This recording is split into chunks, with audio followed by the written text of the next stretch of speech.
So this panel is titled "Strategies for Approaching Your Own Firm's IAM Compliance." Right?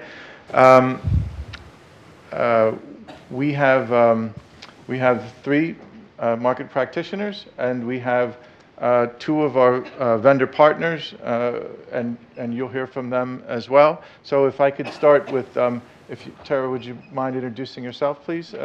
And then we'll get started, and we'll move left to right. Sure. Hi, my name's Tara Mcclewsky. I run derivatives operations and collateral management at MetLife. Hi, Yaron Katz from Cormont. We have collateral service provided for Brevan Howard, which was the first hedge fund in scope for phase 3. Hi, Diana Shapiro. I head up the collateral services business at Citi. Christopher Nordland. I'm product manager at TriOptima. I'm leading the development of the IAM exposure manager that we built in collaboration with AcadiaSoft. John Pucciarelli, you've met me before. And Gareth Jones, I'm the Chief Operating Officer of DTCC Euroclear Global Collateral. All right, thank you. So we'll jump right into the first question. I'm going to address this to Yaron, Diana, and Tara. We'll start with Yaron. So, Yaron,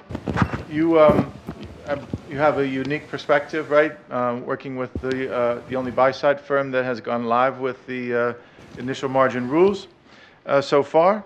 And can you talk a little bit about what worked well? We're gonna explore sort of all angles of your IAM compliance effort, right? But can you talk about what went well that you would suggest that others consider as they follow you down this path? Yeah, I think timing and early preparation is the key thing for successful implementation of UMR. We discussed this briefly on the first panel, but you must start as soon as possible. So in 2016, we started monitoring the ANA. We thought originally that we will be phase 4, but we ended up being phase 3, and that was only 2 months before we started calculating the average on March, April, and May. So we were surprised, and you can be sure that our counterparties were very surprised as well. That's not something they can predict because obviously they know the ANA just that you have with them. They don't know your total ANA. And the minute we found out, we let all our counterparties know, and that's, I think, crucial for successful implementation. So that's the first step, because there are a lot of things which are not dependent on you. So the bottleneck, I think, this time for phase 4 and 5 will be the custodians. So again, we were the first fund, I think, to onboard Euroclear for margin purposes. The process took like 3 or 4 months, just the KYC and all the operations involved, and there was huge pressure from all the counterparties to have us on board. And that was when we were the first. So you can just imagine what happened when hundreds or thousands of new agreements will need to be on those platforms. And typically the European banks will use Euroclear, the US will use BNY or JPM. That's the biggest. And again, as previously mentioned on the panel, you can't tell them to use something else. They need to have their whole mixed bag in one place, and it means you must get on board. Now, the second thing, which I think will be slightly easier for the buy side, is everything which relates to the discussions on collateral schedules. So for phase 1 and 2, I think it was more important to agree on exactly what collateral you will post, and the big banks, you know, it can vary from just G4 govies to agencies and equities. For us, it was just like an added bonus, so we haven't got anything before. We're getting something now that's huge benefit, and I think one tip I can give you is just ask for symmetrical agreements. So you will be able to post exactly the same instruments that your counterparty will post to you, and that will make the list, I think, shorter. Simplify it. Yeah. Okay. Diana, you bring Citi Collateral Services. You bring a slightly different twist to this panel. Talk about your preparation, please. Sure, absolutely. So we're having a lot of conversations with clients as a service provider, and they're really looking for a couple things. Firstly is just a consultative approach in terms of just understanding the regulation and what the requirements are. They're also looking for sensitivity and SIM calculations, collateral services, and custody. And when we talk to our clients, we're really looking at providing them with or advocating for them to follow a 5-step roadmap. So firstly is, determine when you're in scope or if you're in scope. So that goes to the ANA calculation that I think we've heard a little bit about. But it isn't just straight calculation, right? You may be facing different market participants in the industry, and therefore you may be subject to different jurisdictional laws. So being able to calculate that ANA under those different regulations is really important. Secondly is informing your counterparty when you come into scope, and you really need to know 3 things when you inform them. 1, what date are you coming into scope? Obviously, everyone left is really wave 4 and wave 5. But also knowing how are you going to calculate your SIM or initial margin. Are you going to use the grid approach?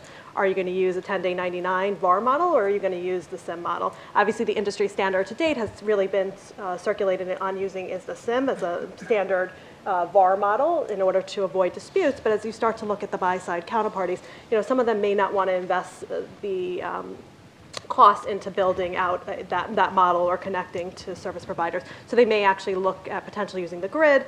Having said that, I think the gentleman who was speaking from Nomura before us was quite right. There may be an economic impact and whether those trades become viable if you do try to go down that route. So your counterparty has to agree to your calculation methodology. And the third thing you really need to know is who your custodian is going to be. And so obviously there's lots of custodians out there. In the prior panel, they mentioned that there's probably more or newer market participants in the custody space coming in here. I think particularly as you look at the asset management industry, there's a lot of separately managed accounts where the asset managers themselves don't even choose the custodian. So there's going to be a wide plethora of new participants in there, and obviously that has to be put into the agreements that you're having with your counterparts. Third step, obviously, is actually to have those custodial arrangements. I think Yaron made a really important point before, which is that potentially that custodian step is the bottleneck. So in prior waves, the custodians in the market really advocated for everyone finishing their legal documentation by June 1st if they wanted to be compliant by September 1st. As we look at wave 5, due to the sheer size of the market participants in scope, most of the custodians on the street are saying really you have to be done by the end of Q1 2020 to be operationally ready by September 1st, 2020. Obviously, there's a little bit of relief potentially, given the statement by BCB IOSCO yesterday. However, that still has to be implemented through the different jurisdictions in terms of the laws. So maybe there won't be as many market participants, but if you look back at some of the stats that ISDA and SIFMA quoted in their white paper in July, we were looking at roughly 9,000 fund level entities coming into scope per broker-dealer by 2020. So that's a lot of people to get documented, even if there is some forms of relief in terms of that documentation by March 1st of 2020. We did a quick back-of-the-envelope analysis, and we said if you're one fund facing 10 counterparties in the marketplace, which most people have more than one fund, and most people have more than 10 counterparts, you're negotiating somewhere, depending on what service providers you're using, what custodians, et cetera, what model, you're negotiating somewhere between 30 to 52 legal documents in that one scenario. So you need at least 6 months to really undergo that entire exercise. So if you start working back, that leaves you have to have a full plan of what you're doing by, let's say, early Q3, at end of Q3 this year. I think after that third step of doing your custodials, you really have to look at on the ops and tech side, so making sure you have operational process in place and that you can do your disputes and your SIM and you can move collateral, so on and so forth. Okay. Thank you. Tara, you're I'm going to take a guess and say you're going to talk about preparing early, right? You guys are early birds, right? So. Yeah, we have a big ship to turn, so it takes sometimes a while. But I think I heard people talking and saying that it was a 12 to 18-month project, and I would sort of disagree. We started early 2018, started having discussions with the custodians, started doing a custodian RFP. So I think that the enormity of this undertaking for the Phase 5 clients or participants is very large. I think Dan mentioned 5 phases, or 5 steps, I couldn't agree more. But I really think the first step is custodian, picking your custodian. You want to make sure that the custodian that you choose, that you're going to be a priority client for them. I think that the second step is really like 2 introspective questions. Do you have a robust collateral system? Do you have a robust risk system? Because historically, collateral has been really like an operations exercise, right? And over the past few years, collateral has become a much more high-level operational exercise that we do. But this phase of compliance is really all about risk, right? So you have to get your front office involved. You have to have a risk middle office. A lot of the phase 5 clients don't really have potential robust collateral management system. So you have to figure out if that's something you're willing to build, or you're going to potentially outsource the CRIF calculation. You're going to potentially outsource your collateral management. You have to think about the different jurisdictional ways to be in compliance. A lot of people think of just US-centric, but the rules are very different in Asia or in Europe. And in Asia, you might need approval to use the model. You might need to perform back testing, which you don't necessarily need to do in the US being a phase 5 client. So that's a whole nother level of complexity you need to think about. What else? I lost my train of thought. So then, just the implementation. We've broken our project down into 3 streams. We think about it as a legal work stream. We think about it as collateral, and then analytics. And each of them have dependencies upon one another. And I think I echo the point that we're looking to have all of our CSAs and ACAs completed by the first quarter so that we can make sure that we are ready for the September timeline. I think one thing you also want to do is make sure that you're prioritizing your counterparties that you're engaging with, because they will be prioritizing you. And at least that's what we've heard. So we want to make sure that we're focusing on our tier 1 clients to make sure they're the people that we're up and running with by Q1, and then we have subsequent tiers of our counterparties to make sure that we'll be in compliance. So, yep. Christopher, you as our partner in the IM Exposure Manager service, you quoted me a statistic the other day. I asked you a question. How many times a day do we calculate? How many times a day would you estimate that we calculate SIM? We do a SIM calculation, right? And what is that number? Yeah, we estimated it to be 7 million times a day. About 7 million times. 7 million SIM calculations a day. Yeah.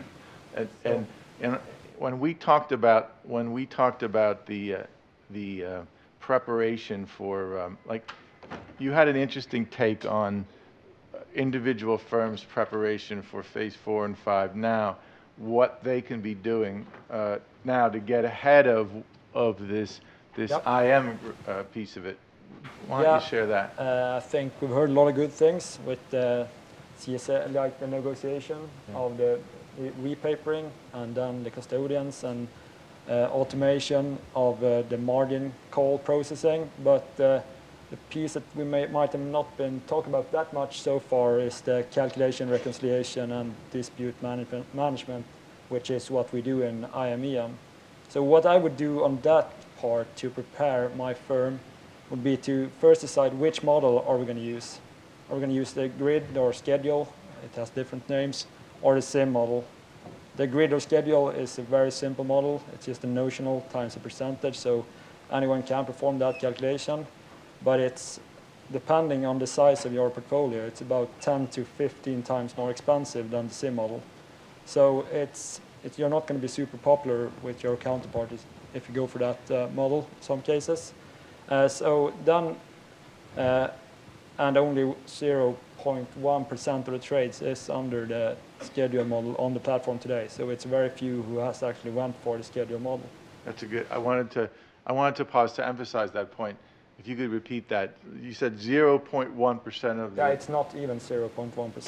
So it's a tiny amount of trades everybody uses SIM today, right? That's kind of the point. Everyone has decided to use SIM, which is great because it's easier to reconcile. But when you made that decision to go for schedule or SIM, I would start looking at my team, like the collateral team, who is working in the team, because it requires a bit more mathematical background to work with the SIM model than to work with the standard VM collateral calls. because the model, I wouldn't say that it's complicated on a very deep level mathematically, but it requires some kind of linear algebra, because it's matrix multiplication, and some kind of stochastics, understanding correlation, and see the netting effects when you try to investigate the disputes. That absolutely helps. And then I would talk to my IT department to see what we can pull from our risk system. If we can pull the CRIF file, which is the standard format that IST has created for calculation of SIM, it's basically deltas and vegas for all the trades. So if you can manage to put that together yourself, yeah, that's perfect. Then you'll use that, upload that to us, and we'll calculate. If you can't put that together, there are, as we've discussed earlier, third-party vendors who has a CRIF generator. So you'll upload your trade file to a vendor, and they'll create the CRIF and automatically load it to IMEM. We have our own solution. Arcadia has one in the hub, so I think there's a couple of others out there. Then when we were able to calculate, the last piece that I would give you advice on is to take a look at your processes around your variation margin dispute resolution today, because it's going to help you a lot if you have a perfectly aligned portfolio for VM, because it's the same trades that you're going to calculate and reconcile in the IAM Exposure Manager. So if you have 0 diffs in VM, that means that you have 0 diffs on the economic fields that you put into the calculation of the deltas and vegas. You are in a pretty good position to have 0 disputes as well. So yes. I would definitely look at the reconciliation done today on the VM side. So if I could emphasize that, one way to help you get ahead of your any IAM issues that you're going to see from a data reconciliation perspective is get your VM rec clean. Right? You can do that today without, so that's good advice. And the same processes, you'll be able to use them. If you're using a case management system that we have in TriResult today, you're going to be able to use that in IAM as well. So if you have the same process, you're going to easily transition to the IAM Exposure Manager. So that's... Okay, thank you. So that's my Gareth, I thought it was Andrew that teed you up really, Baron from Nomura, who teed you up last time very well when he said, we know there's going to be a lot more custodians in phase 5. So can you give us an update on global collateral and where you guys are in the development cycle? Sure, and absolutely. And just building actually on a couple of the comments from the panel, my background is program management and risk management. And if I was sitting at a client firm at the moment looking at what we're talking about, I'm hearing reskilling teams, I'm hearing complex calculations, I'm hearing fixed times, I'm hearing uncertainty around lots of custodians. There's a lot of risk here, and I must admit, my instinct would be I'd be looking to reduce the scope, control the scope, and de-risk it. And I think that very much plays to what we're trying to do in global collateral and how we see Wave 5, because we have been involved in, for example, on the Euroclear side, heavily in the earlier waves, as you've heard.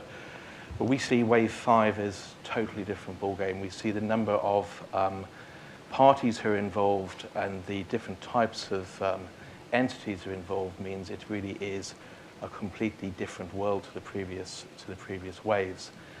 And so what we're trying to do is to help people kind of de-risk that uncertainty by creating a real ecosystem downstream of Arcadia. Once you've agreed your margin call in ArcadiaSoft, we just want to give you the ecosystem, the pipes that will actually allow you to move the collateral and move the margin calls on the books of custodians without having to worry without being constrained by technology choices you may have been made, or without being constrained by choices that your counterparties may make and may tell you late on in the day. So what we've done with the margin transit utility is we are able to take margin calls from ArcadiaSoft, and we are able to route those margin calls. We've got the standing settlement instruction information for margin calls. We're able to route those to custodians, both custodians and tri-party agents. And I mean, that's really important, because you heard earlier a really excellent the case for tri-party, the benefits of bulk allocation was made, and somebody who works for a tri-party agent in my spare time, yes, absolutely, it's true. But it's also not right for everybody. I'll give you an example. I was a major US dealer on Monday, and I asked them what their plans were for Wave 5, and they said, absolutely, it's tri-party. We're going to do exactly the same thing we've done for Waves 1, 2, and 3. We're going to post using tri-party. And I said, well, what about your clients? How are they going to post to you? And the dealer said, yep, they're going to use tri-party too. We're going to make them. We're very comfortable that they will do that. Okay, fine. A couple of hours later, I was at major US custodian. And I said, what are your plans for Wave 5? And they said, well, yeah, we clearly want to post margin on our own books. That's obvious from our point of view. It's our depot, it's our fees. Why would we want to move it off our books? I said, what about when your dealers are posting to you? Presumably you're looking to join tri-party agents or to represent, which is a model we have on the global platform side. You're looking to represent your clients at the tri-party agent. I said, no, absolutely not. We are going to make our clients will make our dealers post on our books, and we're very comfortable that our clients will have that leverage. So from back onto the program management risk perspective, I don't know who is right, but all I know is they both can't be right. And actually, if I was a betting man, I would say that there'll probably be a mix of the two, and it will depend on the leverage of clients, the leverage of dealers. Some will both adopt tri-party, some will post on the custodians.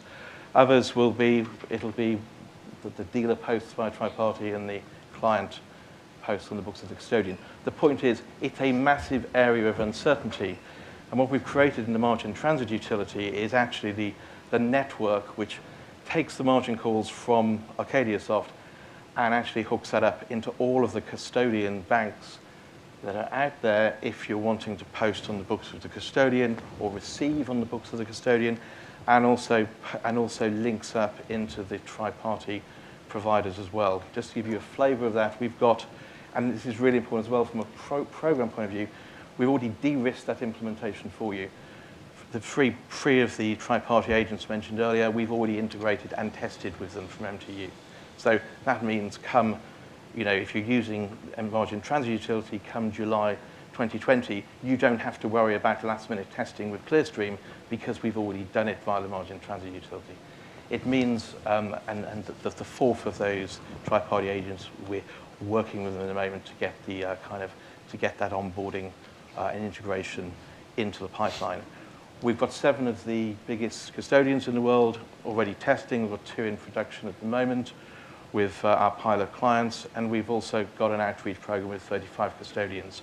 So I guess we are lining up, and we've also got some of the biggest dealers in the world now signed. We've got 5 of the biggest dealers signed, and we've got 8 in the decision process at the moment who are working with us on a kind of steerco on every 2 weeks, monitoring and leading that onboarding. So the key point is, with MTU, the margin transit utility, you can take margin calls from ArcadiaSoft and you can de-risk that entire downstream process by using that ecosystem we've developed. Okay. Thank you. Yaron, when you were going live, was there ever a situation where you got sort of halfway down the path to implementation and you felt like you had to change directions, or maybe in hindsight, looking back, there was something that you would have done differently had you had the experience that you have now? Yeah, I think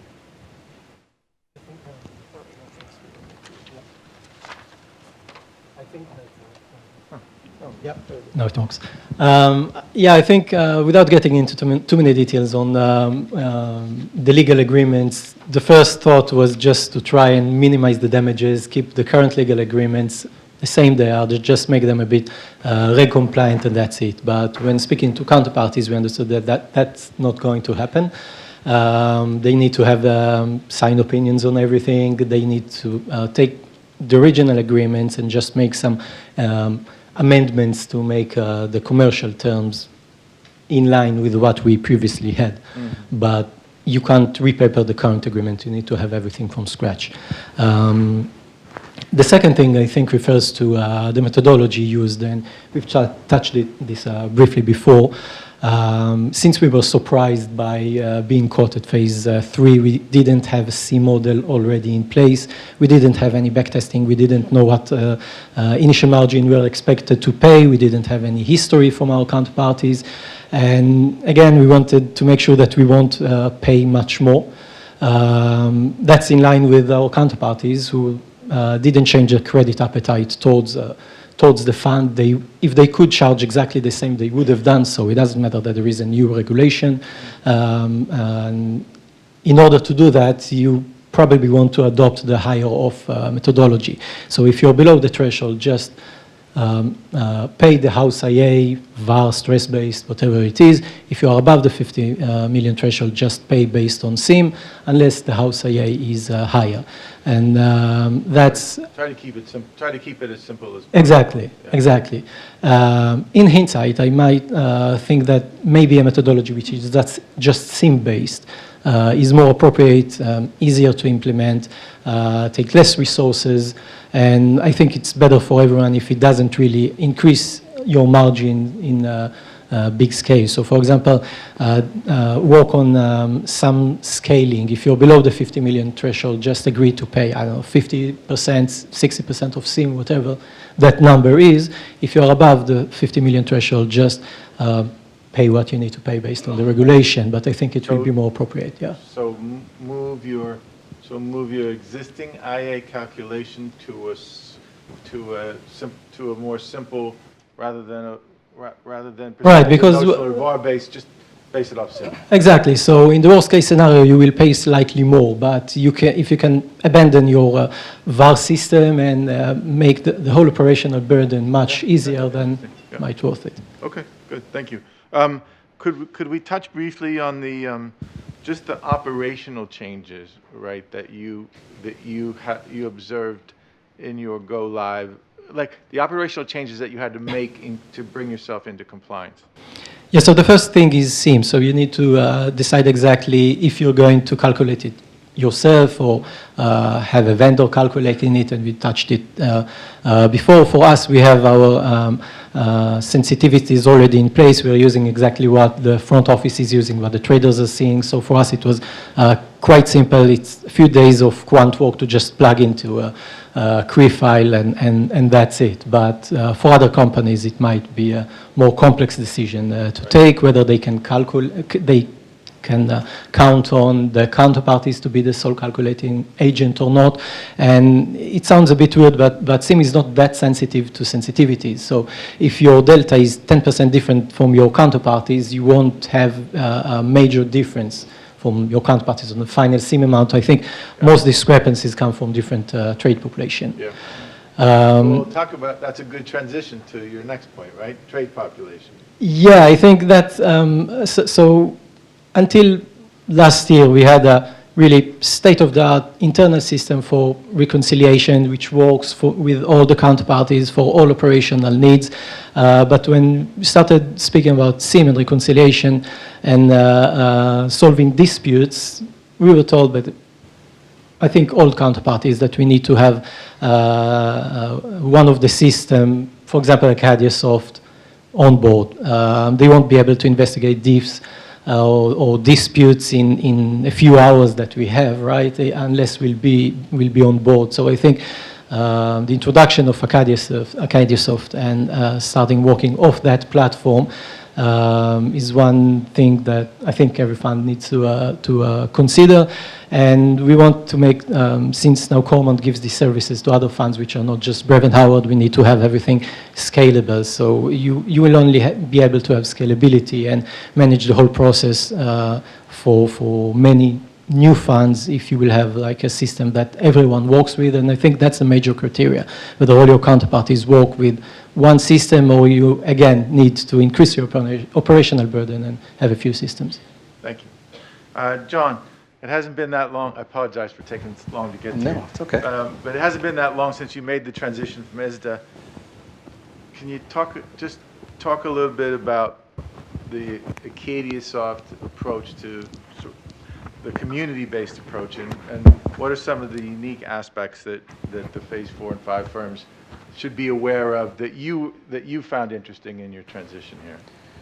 Yeah, sure, Mark. I think the stat on the slide that Chris spoke to, 500 working group calls, reaching out to 1,500 people in 2018. I go to bed. I mean, I know why you look like you look. I know. Yeah, you look great. I'm kidding. You look awesome. I think that in and of itself is one of the unique aspects of Acadiasoft and how we develop our products and how we educate our clients, because whether we know it or not, we're all educators, right? In one form or another, whether we're educating our clients, our peers, our coworkers, et cetera. That's something that I think is extremely powerful. And from my perspective, now seeing it from this side, that's something to me that is unique and I think extremely, extremely valuable. I think the other part of this, it is, our 30 or so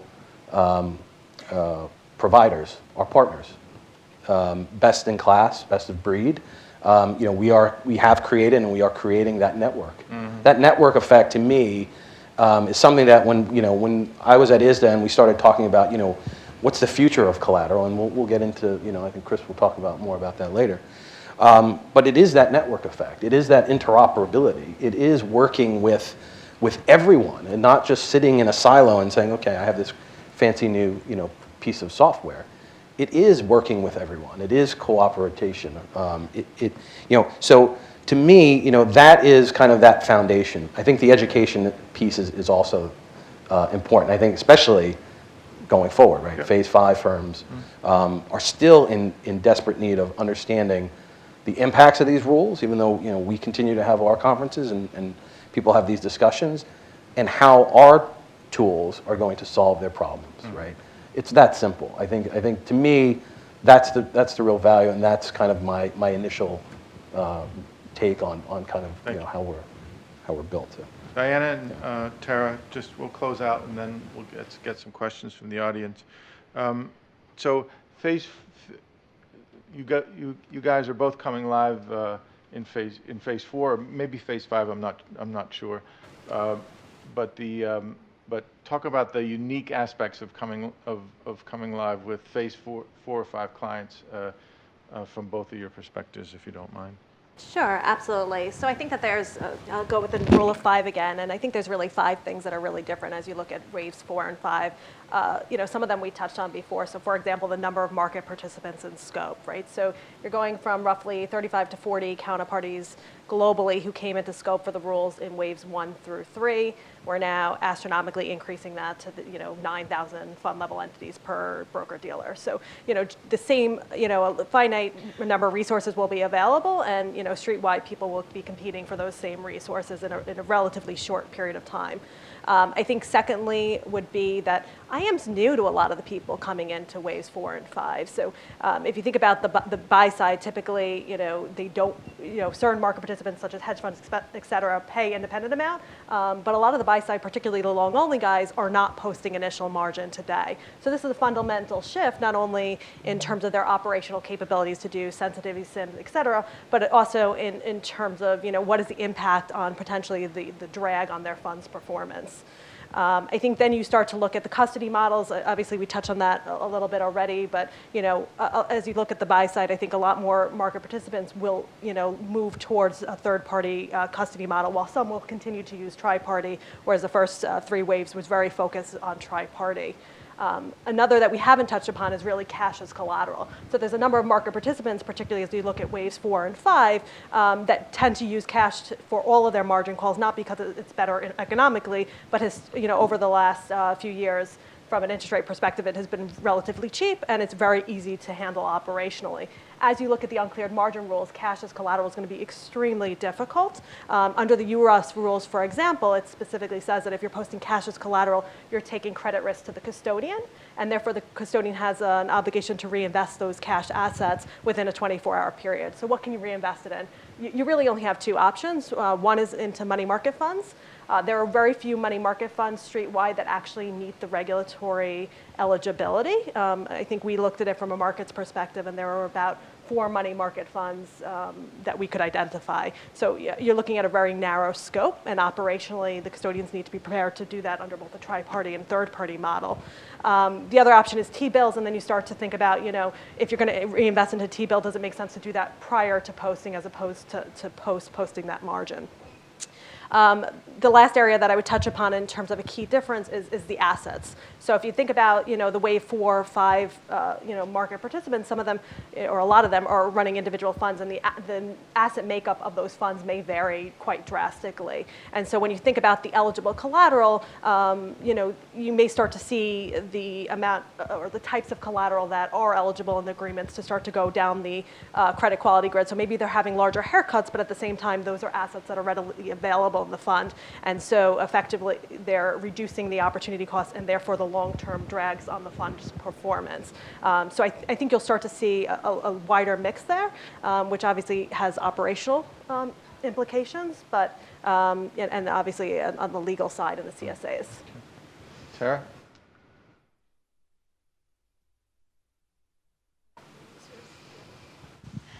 I just have a few things to add. I think that we're phase 5, and most people have mentioned that phase 5 will use the third-party model. But, and I think that we initially thought that potentially that would be the solution that we would choose, but we have robust optimization, we have robust collateral management. But I think that when we looked at the enormous amount of operational work that we would have to undertake, we thought that potentially tri-party would be a better solution. But then when we evaluated the costs, we realized that we made the decision by legal entity and how active each legal entity is. So I think that it's not necessarily a third party or tri-party. It can be both, and maybe you can make that decision at the legal entity level based on how active you think that legal entity is. The other thing I think there's a difference is that I think the buy side is slower to adopt all the technology that's out there. So I think that is going to put a huge operational burden on the phase 5 participants themselves. So I would say that you should be leveraging Acadia Soft, adopt IM, EM, adopt all the digitization CSA tools. So I think that if phase 5 can do that, I think that they will be able to meet the regulatory deadline, but that's also an enormous amount of work for your technology teams to take on.